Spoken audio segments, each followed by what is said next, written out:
অল্প বয়সে চুল পেকে যাচ্ছে, চুল ঝরে যাচ্ছে, চুলের গোড়া আলগা হয়ে গেছে, চুলের খুশকি, তো চিন্তা নেই। আজকের সেই রকম একটা ভিডিও নিয়ে চলে এসেছি, তোমাদের সঙ্গে শেয়ার করব। যে ভিডিওটা যাদের অল্প বয়সে চুল পেকে যাচ্ছে, চুল ঝরে যাচ্ছে, চুল ড্যামেজ হয়ে গেছে, চুলের আগা ফেটে গিয়েছে, তো তাদের জন্য আজকের এই রেমেডিটা অনেক অনেক উপকারে আসবে। হ্যাঁ, তবে যদি ভিডিওটা ফুল দেখো, কোনো জায়গায় যদি স্কিপ না করে, টেনে টেনে না দেখো, টেনে টেনে স্কিপ করে করে দেখলে কিন্তু ভিডিওটা কোনো অংশ বাদ পড়ে যাবে, তখন কিন্তু বুঝতে সমস্যা হবে। তো আজকের ভিডিওটা আমি শেয়ার করতে চলেছি পেঁপে পাতা। তো আমি বাগান থেকে পেঁপে পাতা তুলে নিয়ে এসেছি কচি কচি দেখে। পেঁপে পাতা এখানে আমি এবার পেঁপে পাতাগুলোকে কুচি কুচি করে কেটে ভালো করে পরিষ্কার পানির মধ্যে দিয়ে ধুয়ে নেব। তার কারণ প্রতিটা জিনিসের উপর ধুলোবালি নোংরা লেগেই থাকে। যে কোনো জিনিস ব্যবহার করা খাওয়ার আগে ধুয়ে পরিষ্কার ক্লিন করে নেওয়াটাই উচিত। তো যাই হোক, পেঁপে পাতাতে থাকে অ্যান্টিঅক্সিডেন্ট, যেটা আমাদের কি চুলকে কালো করতে, চুলের গোড়া মজবুত করতে সাহায্য করে। তো আমি এখানে পেঁপে পাতাগুলো কুচি কুচি করে নিচ্ছি, কুচি কুচি করে ভালো করে ধুয়ে নেব। হ্যালো এভরিওয়ান, সবাই কেমন আছো? আসসালামু আলাইকুম। আশা করি সবাই আল্লাহর রহমতে সবাই ভালো আছো, সুস্থ আছো। তো আমি এক এক করে এখন পেঁপে পাতাগুলো কুচি করে নিচ্ছি। হ্যাঁ, অবশ্যই পেঁপে পাতাটা একটু কচি দেখে নেবার চেষ্টা করবে। আর এই পেঁপে পাতাতে কিন্তু শুধু চুলের জন্য যে ভালো তা না, এটা ফেস প্যাক করে মুখে লাগালেও সেটা হচ্ছে কিনা মুখের যে দাগ পড়ে, ডার্ক সার্কেল বা ট্যান পড়ে, সেটাও কিন্তু রিমুভ করতে সাহায্য করে। আর এর ঔষধিক গুণও অনেক আছে, যেমন ম্যালেরিয়া, ডায়াবেটিস। ম্যালেরিয়া হলে এই পেঁপে পাতা কিন্তু রান্না করে খেলে এটা আমাদের নিয়ন্ত্রণ করে। ডায়াবেটিস রোগীদের জন্য কিন্তু এই পেঁপে পাতা যদি ফুটিয়ে পানি 1 গ্লাস করে সকালে খাওয়া হয়, সেটাও কিন্তু ডায়াবেটিসটাকে কন্ট্রোল করবে। তবে হ্যাঁ, ঘরোয়া রেমেডি, ঘরোয়া উপকরণ কিন্তু একদিনে কোনো কাজ হয় না, সেটা 1 সপ্তাহ অন্তত কন্টিনিউ যে কোনো কাজটা করে গেলে তবে তার একটা ভালো রেজাল্ট পাওয়া যায়। তো আমি কথা বলতে বলতে এখানে পেঁপে পাতাগুলো ধুয়ে পরিষ্কার করে নিয়েছি। এখন একটা সসপ্যানের মধ্যে পেঁপে পাতা দিয়ে দিয়েছি 1 কাপের মতো পানি, দিয়েছি 1 চামচ মেথি। মেথি কিন্তু আমাদের চুলকে কালো করতে সাহায্য করে, চুলের গোড়া মজবুত করতে সাহায্য করে, খুশকি দূর করে। আর নিয়ে নিচ্ছি একটা আমলকি। আমলকি কিন্তু আমাদের চুলকে সিল্কি করতে সাহায্য করে, চুলকে কালো করতে সাহায্য করে। আমি এখানে যে কটা 3টে উপকরণ ব্যবহার করছি, 3টে উপকরণই কিন্তু আমাদের চুলের জন্য অনেক অনেক উপকারী।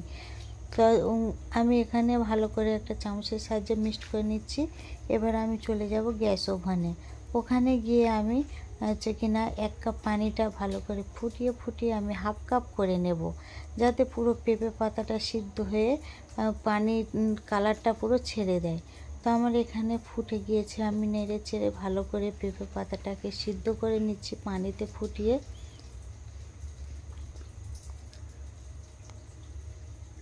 ভালো করে নেড়ে চেড়ে ভালো করে পানিটা 1 কাপ পানি নিয়েছি।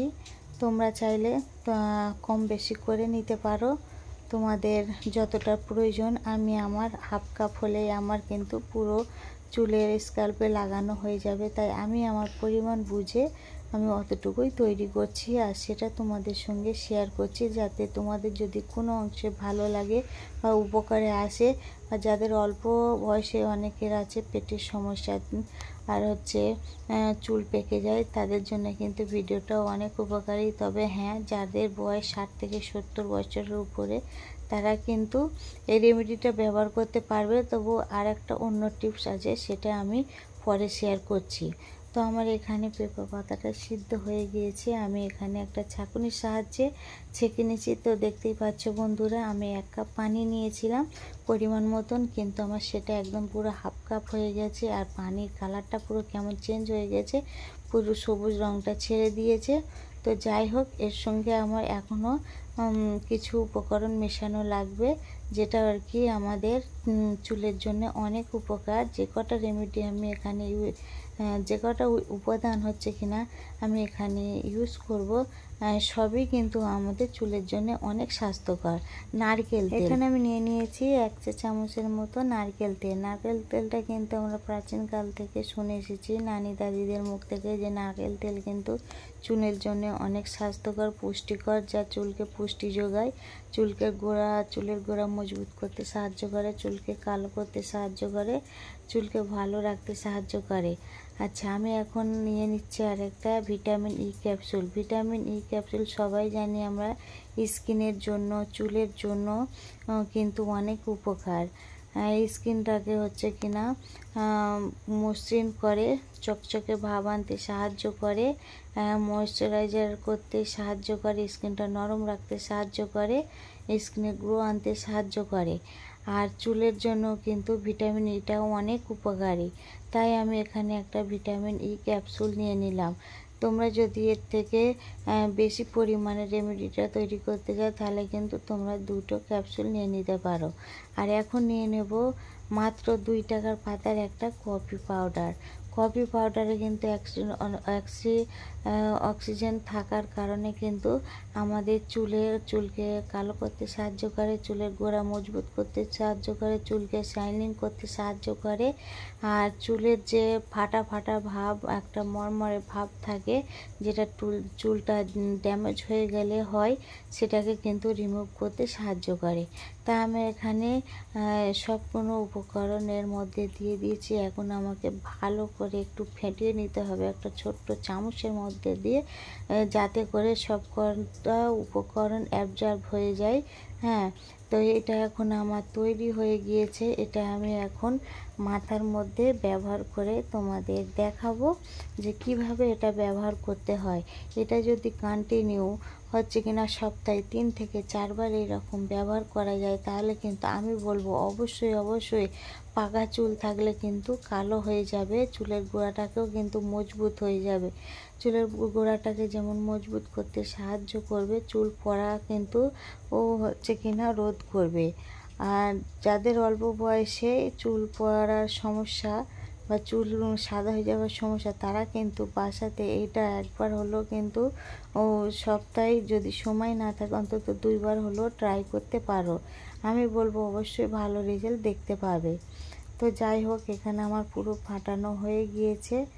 আর এখন আমি হচ্ছে কিনা ব্যবহার করে দেখাবো কিভাবে চুলেতে লাগাতে হয়। তো একটা তুলি নিতে হবে, তুলোর সাহায্যে বা কোনো কটন কাপড়ের সাহায্যে এইভাবে চুলটাকে সিঁথি কেটে কেটে হচ্ছে কিনা স্ক্যাল্পের মধ্যে ঘষে লাগাতে হবে। এটা কিন্তু একটা খুব উপকারী রেমেডি। এইভাবে কিন্তু সারা মাথার স্ক্যাল্পে লাগিয়ে কিন্তু 1 থেকে 2 ঘন্টা রেখে দেওয়ার পরে কিন্তু প্লেন পানি থেকে গোসল করে কোনো শ্যাম্পু করা লাগবে না। তবে হ্যাঁ বন্ধুরা, এটা ইউজ করার আগে কিন্তু মাথার চুলটাকে ক্লিন করে নিতে হবে, ভালো করে পরিষ্কার করে শ্যাম্পু করে ধুয়ে চুলটাকে পরিষ্কার পরিচ্ছন্ন করে এটা লাগালে কিন্তু ভালো। না হয় কিন্তু মাথার মধ্যে ধুলো বালি আঁটিয়ে থাকে, এই অবস্থায় লাগালে কিন্তু এটা আরও উল্টে ক্ষতি। যে কোনো জিনিস নোংরা থাকলে কিন্তু তার উপরে কোনো কিছু ইউজ করলে সেটা ভালো হয় না। তো যাই হোক, আমি সিঁথি কেটে আমি এখানে চুলের মধ্যে লাগিয়ে নিচ্ছি। তো এখন লাগিয়ে আমি 1 থেকে 2 ঘন্টা এইভাবে রেখে দেবো, তারপরে কিন্তু গোসলে যাব। তো এটা আমি আমার মায়ের মাথায় ইউজ করেই দেখাচ্ছি। তো এইভাবে ঘষে তুলোর সাহায্যে নিয়ে কিন্তু সব পুরো মাথাটা দিয়ে নিতে হবে ভালো করে, যাতে চুলের গোড়াতে ভালোভাবে পৌঁছায়। এতে করে হচ্ছে কিনা আমাদের চুলটাকে অনেক স্ট্রং, অনেক পুষ্টি যোগাবে। এই যে ছোট টিপসগুলো যদি আমরা ফলো করি, তাহলে কিন্তু এই অকালে চুল পড়া, চুল পাকা থেকে কিন্তু আমরা মুক্তি পেতে পারি। তো যাই হোক, এটা আমি আমার মায়ের মাথায়ও দিয়ে দিচ্ছি। আর তারপরে যে বাকিটা থাকবে সেটা কিন্তু আমি নিজেই মাথার মধ্যে লাগিয়ে নেব। এইবারে হ্যাঁ, এইটা লাগানো হয়ে গেলে কিন্তু 2 থেকে 5 মিনিট অন্তত মাথাটা খুব সুন্দর করে মাসাজ করতে হবে, যাতে স্ক্যাল্পের ব্লাড সার্কুলেশনটা যেন